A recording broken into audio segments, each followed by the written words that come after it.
I don't think I could do this anymore. I don't know why, but I'm okay with walking away from this because there's no way I'm dragging down the legacy. 20,000 people packed into Madison Square Garden on July 23, 2026, expecting another triumphant night of the Forever Tour. Instead, they watched a legend stop mid-show, press his hand to his chest, and admit in front of a sold-out arena that he simply could not continue. What the fans in that building witnessed was not a bad night. It was the visible collapse of something that had been quietly breaking for over a decade, and almost nobody outside Jon Bon Jovi's closest circle understood how deep the damage actually went. Anyone who had followed the first 7 shows of the residency could tell within minutes that this performance was different. The power that usually filled Jon's voice was gone, replaced by a thin, effortful sound that seemed to fade further with every song. This wasn't nerves, and it wasn't a rough warm-up. This was a body giving out in real time, in front of an audience that had traveled from across the world and paid premium prices to see it. Where a typical night on this tour ran 20 songs or more, the band made it through only 14 before things fell apart completely. By the time they reached Bed of Roses, Jon could no longer carry the melody. He backed away from the microphone and let the crowd finish the song for him, turning what should have been a vocal showcase into a moment of pure survival. Then came a piece of honesty rarely heard from a performer of his stature. Jon told the audience directly that he knew he was letting them down, that this wasn't who he was, and that he needed their help to get through one final song because the pain had become too much to push past on his own. As it happened, Train frontman Pat Monahan was in the crowd that night as an ordinary fan, with no plan to perform. He was pulled backstage and brought out to help shoulder the vocals on Livin' on a Prayer. Even with Monahan carrying much of the song, Jon still leaned on the crowd to make it to the end. When it was over, he asked the audience to hold on to their ticket stubs, promising he would find a way to make it right. He embraced each bandmate individually, gave the crowd a final thumbs up, and left the stage. His team later attributed the cancellation to a sinus infection. That explanation wasn't false exactly, but for anyone paying close attention to the 2 shows before it, it was clearly incomplete. Reaction online split almost immediately. Some fans were heartbroken but still moved, insisting that even a struggling performance from Jon Bon Jovi outshone most artists on their best night. Others, particularly those who remembered the infamous 2022 Indianapolis show that had preceded his surgery, recognized the pattern instantly and worried aloud that history was repeating itself. 2 nights before the collapse, the band had already quietly trimmed some of their signature songs from the setlist without any public explanation. A warning sign that, in hindsight, nobody wanted to read correctly. To understand what really happened on that stage, you have to go back more than a decade, long before anyone associated with the band publicly used the word surgery. In 2013, guitarist Richie Sambora left the band abruptly, walking away hours before a scheduled performance in Calgary. He had cycled in and out of rehab for years, and he later explained that the decision came down to needing to be present for his family, particularly his daughter. What got far less attention at the time was what his exit did to Jon's voice. Sambora wasn't simply a guitarist standing off to the side. He was the second half of a vocal blend that had defined the band's sound for 3 decades. Once he was gone, Jon had to cover both his own lead vocals and all the harmony parts Sambora used to handle for the remaining 80 dates of that tour. He later described that stretch as the point where everything started to unravel, admitting he couldn't tell whether the damage was physical, psychological, or both. By 2015, the signs were becoming harder to hide. A new breathiness in his tone, less raw power, occasional slips in pitch. Jon has said that his body essentially gave out from under him during that period, and that he didn't fully grasp how serious it had become until much later. He tried nearly everything available to fix it quietly on his own. Laser treatments, acupuncture, vitamin regimens, collagen injections, physical conditioning, all while continuing to tour heavily from 2015 through 2019. He kept performing, kept pushing, while the one tool his entire identity depended on kept deteriorating beneath him. It's worth sitting with that for a moment. The isolation of knowing something is fundamentally wrong with the very thing that defines who you are to the world, and not being able to repair it no matter what you try. Then the pandemic forced a 2-year pause on live music altogether. Rather than giving his voice time to heal, That break exposed just how far it had actually fallen. When Bon Jovi returned to the stage in 2022, the difference was impossible to ignore, and it took someone extremely close to him to finally say it out loud. After a 2022 arena performance in Nashville, Jon walked off stage genuinely believing he had given the crowd everything he had. He turned to his wife, Dorothea, expecting reassurance. Instead, she told him plainly that it hadn't been great, and that she had seen him be great before. That single moment reshaped the direction of his entire career. Jon and Dorothea have known each other since high school and married in 1989, standing beside one another through every stage of the band's 4-decade run. He has since described that particular exchange as one of the most painful and honest moments of his life, but also said there was no one else on earth whose opinion he trusted more. He's talked about how everyone else surrounding a performer at that level tends to fall into one of 3 categories: people who are paid to agree, people who want to be liked, or fans who are simply too invested to be objective. Dorothea was none of those things.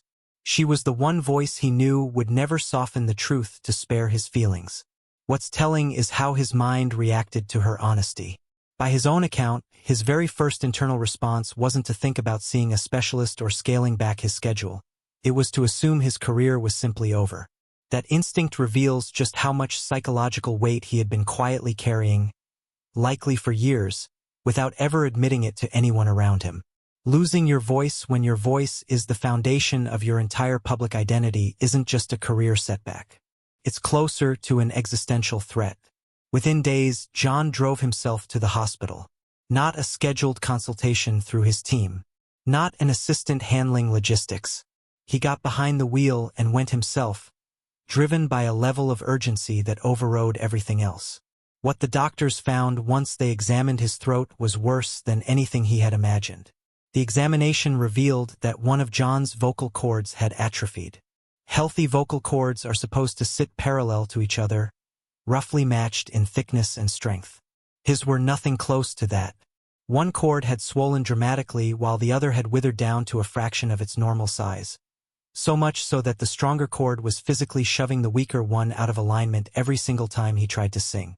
In his own words, the weaker cord was, quite literally, dying.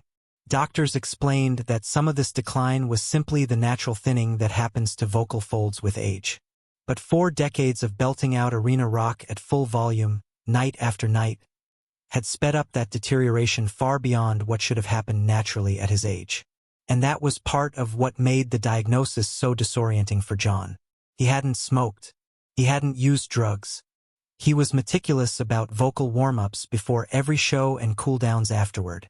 He had trained seriously as a vocalist for decades and had even performed alongside Pavarotti at one point in his career. This wasn't the story of a careless performer who had abused his instrument. It was the story of someone who had done almost everything right and watched the instrument fail regardless.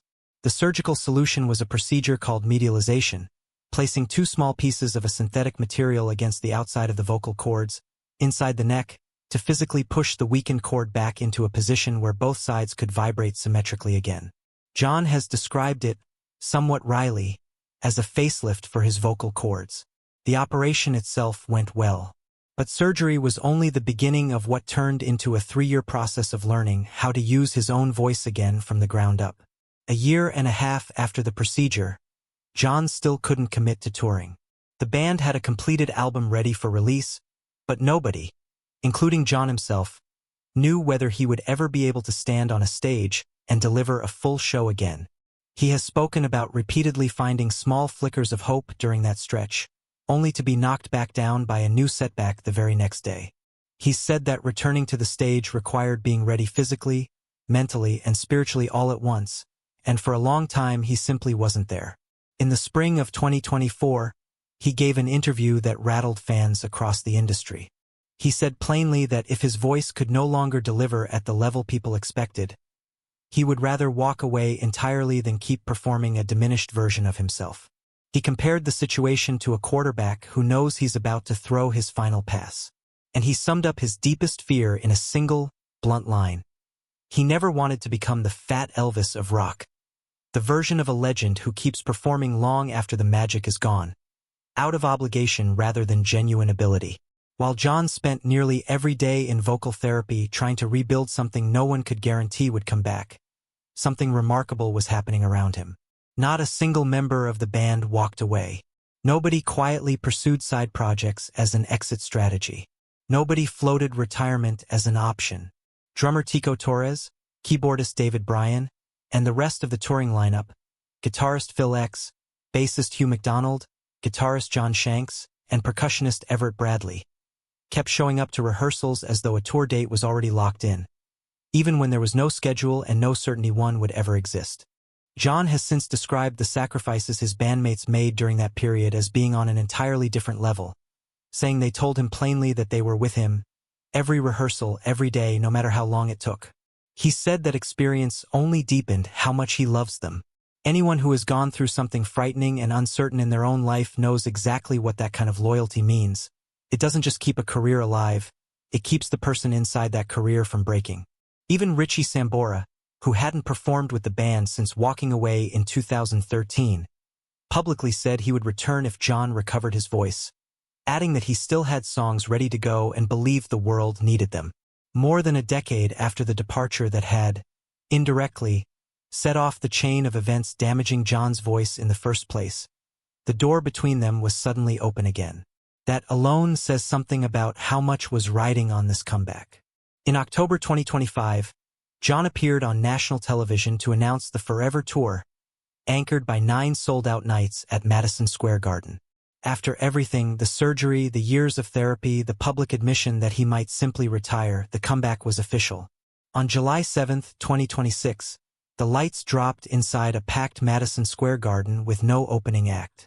Just after 7:30 p.m., Jon walked out and opened not with one of the band's own anthems, but with a soulful cover made famous by Joe Cocker, a deliberate, emotionally loaded choice after 4 years without a live audience. He told the crowd directly how long it had been since he'd heard a room like that, and thanked them for waiting. Reviews from that opening night were honest but encouraging. His voice was clearly different from the version fans remembered from the 1980s. He stayed more planted at the mic stand instead of sprinting across the stage, but he made it through a full 21-song set, proving the comeback was real, even if it looked different than before. Over the following shows, the band settled into a rhythm, drawing fans who had flown in from around the globe, filling the arena concourse with multiple languages on any given night. But 9 shows across less than 3 weeks is a demanding schedule for any singer, let alone a 64-year-old man whose vocal cords were being held in place by a synthetic implant. By the 6th night, cracks were already showing. 2 of the band's most vocally demanding songs quietly disappeared from the setlist without comment. By the 8th night, Jon's body made the decision that his will alone could no longer override. Before leaving the stage on July 23rd, Jon made a promise to the crowd that carried enormous weight given everything he'd been through to get there. He told them to hold onto their tickets, that he would find a way to make the show right. And then, almost unbearably, he told them he felt fine and that he'd see them again soon. In the days that followed, the final Madison Square Garden date and 5 European stadium shows, including stops in Edinburgh, Dublin, and 3 nights at London's Wembley Stadium, all remained on the official schedule. The stakes of pulling any of those dates are enormous, not only financially and professionally for the band, but emotionally for the tens of thousands of fans who had already booked flights and hotel rooms to be there. But back in 2024, Jon had already drawn his own line. He said he refused to be the artist who kept performing at a diminished level out of ego or a sense of obligation to fans. He said, in no uncertain terms, that he never wanted to become the Fat Elvis of his own story. The same man who once drove himself to a hospital alone because he was desperate to save what was left of his voice is now facing the exact calculation he thought that surgery had already resolved for good. The sinus infection was the immediate technical reason given for that night. But the real story is about something much larger. A man who spent 4 decades refusing to give audiences anything less than everything he had, now confronting the possibility that a rebuilt, reinforced version of his own body may not be able to keep that promise indefinitely. Jon Bon Jovi built an entire career on resilience. He was the teenager from Sayreville, New Jersey, who once opened for ZZ Top at Madison Square Garden and went on to sell well over 100 million records worldwide. He has survived major lineup changes, the loss of founding bassist Alec John such in 2022, more than a decade of quietly declining vocal health, career-threatening surgery, and a grueling 3-year rehabilitation that pushed him to seriously consider walking away for good. He said before that 60 feels nothing like 50, and that his greatest fear isn't aging itself. It's the possibility of forgetting how to sing altogether, and how devastating it would be if he could never truly do it again. Whether the Forever Tour actually lives up to its name, or becomes the closing chapter of one of rock's most remarkable careers, depends entirely on what his voice can withstand in the weeks ahead. And the only person who truly knows the answer is the same man who stood at the edge of that Madison Square Garden stage, hand pressed to his chest, choosing raw honesty over performance one more time.